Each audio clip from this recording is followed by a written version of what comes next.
Like where I started floating over broken hearted shapes and shoulders cold as I shield your love or pay the price. It's funny when I put 'em first. Oh, it's over, now we're in reverse. When I give them my heart and let 'em in, that's when it ends. I show them my scars. They open them over again every time I give my love. Thought that we had to linger. When I give them my heart, that's when it ends. That's why I'm single. That's why I'm single.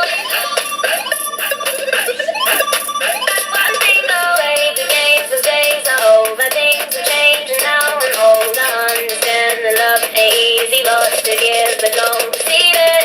It's funny when I put 'em first. Oh, it's over, now we're in reverse.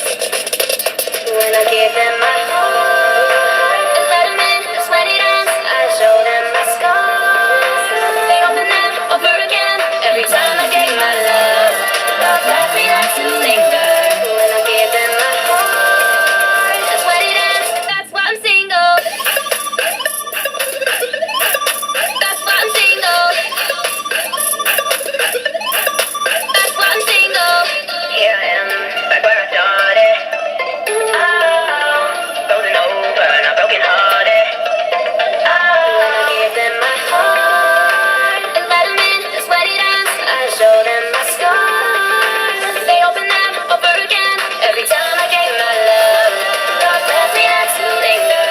When I give them my heart, that's when it ends. That's why I'm single. That's why I'm single. That's why I'm single. Wait. Hey, what's up you guys? Welcome back to GSA. As you guys saw in my stepbrother video, new background. Hope you guys like this because I might keep this. I might not. I have to work out some of the things with my camera, but this is and I didn't actually notice this in the last video. All this is my mother's crocheting yarn, as you guys have seen the hats that I've worn. By the way, I got a new orange bandana, so I will not be wearing that hat. I probably will be wearing that hat, I believe, Sunday, because I am actually going to be wearing tie-dye for you guys, because I never do tie-dye for you guys. I mean, I do, but not the multi-rainbow tie-dye, so I think I'm going to do that for you guys. Okay, so in the last, for the second video for today, Monday, is the new kid, chapter 20. I can't let Daniel see me like this. Okay, so in chapter 19, God,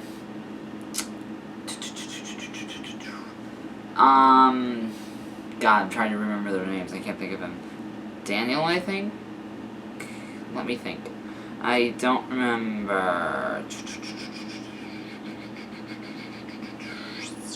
Hold on, give me a second. I still can't believe. Oh yeah, okay. So Daniel apparently stayed over at Drake's house, and then apparently they both got up, and then Drake asked Daniel if he wanted to shower together, and they did, and then they started walking. Then they went down the stairs, and then Drake's dad asked, "Who is this?" And then Drake said, "This is Daniel, my boyfriend." And then there was some yelling. Daniel got kicked out of the house, and Drake is probably getting yelled at this point. So, last chapter of chapter 19, I'm just really worried about Drake. I got to school and I was greeted by Tony and Evan like always. "Hey, how was your time with Drake last night?" Tony asked. "Can you not make it sound so weird?" "And it was pretty nice," I replied. "Sorry and nice?" "Sorry and nice?" Tony said with a chuckle. "Where's Drake anyways?" Evan asked. I took a deep breath. His dad was there and he asked who I was, and Drake admitted that I was his boyfriend, and he got all pissed and kicked me out. I waited for Drake until the bus came, but he never came out. I'm really worried about him, I admitted. "Oh," Tony said. Evan gave me a hug. I hugged him back. But don't worry about me. I'm okay. I'm just really worried about Drake.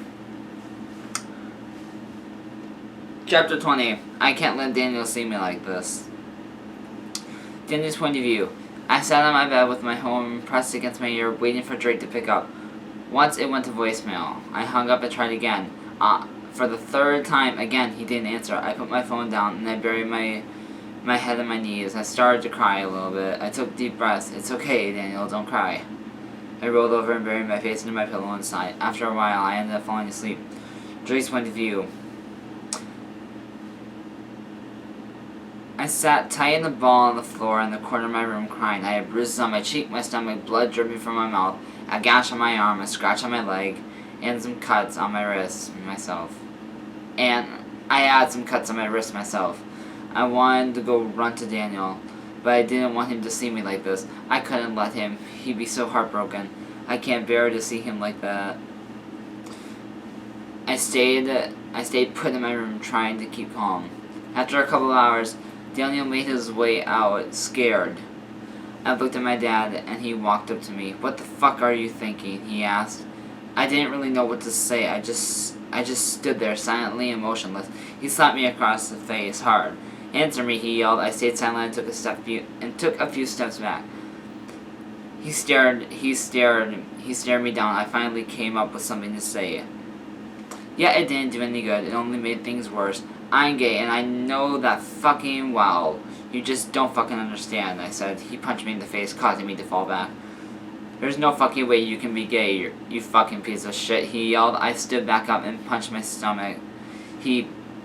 I stood back up and he punched my stomach and my legs, collapsing from under me. "Why can't you just be normal?" he asked. Because that's not how I was fucking born, you fucking idiot," I replied. "Bullshit, you were fine. Now you made the decision to be a fucking faggot," he roared. I got up and stumbled backwards into the kitchen. "Why is this such a big deal, I'm gay?" I asked. "It's fucking gross, that's why," he replied. "Is that really it?" I asked. It's also a fucking sin. You're going to fucking hell, faggot," he replied. "That's fucking stupid.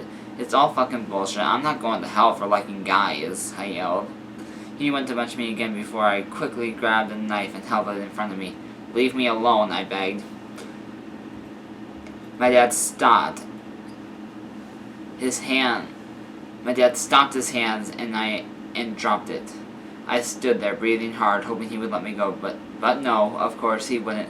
He grabbed a knife and trying to take it from me. I held onto it with both hands, so he pushed it towards me. I struggled to keep it hold, but from my grip, it slipped. I moved over a little, just enough for it not to stab in my chest. But I got my arm pretty fucking good. "Fuck!" I screamed. My dad threw another punch at me, hitting me under the chin, making me bite my tongue. My tongue started to bleed rapidly. I put my hand over my mouth and started to cry. "Fucking pussy. See what being gay did to you? Made you a fucking pussy," he yelled.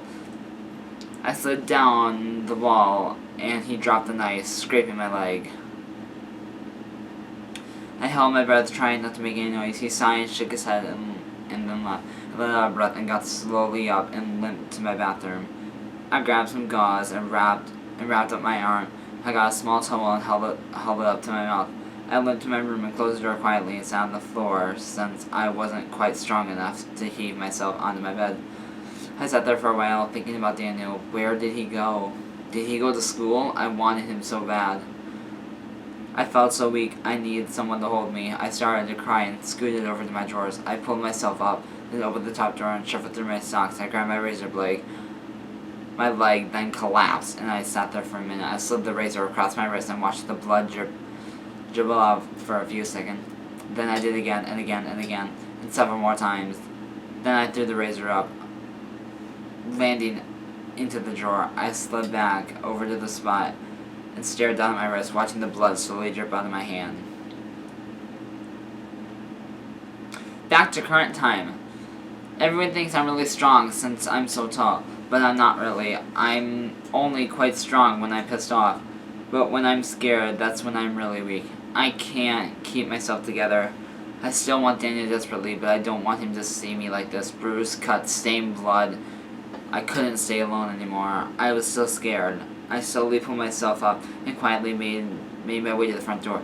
Dad wasn't around, so I left quickly. I didn't have a car, so I walked all the way to Daniel's house.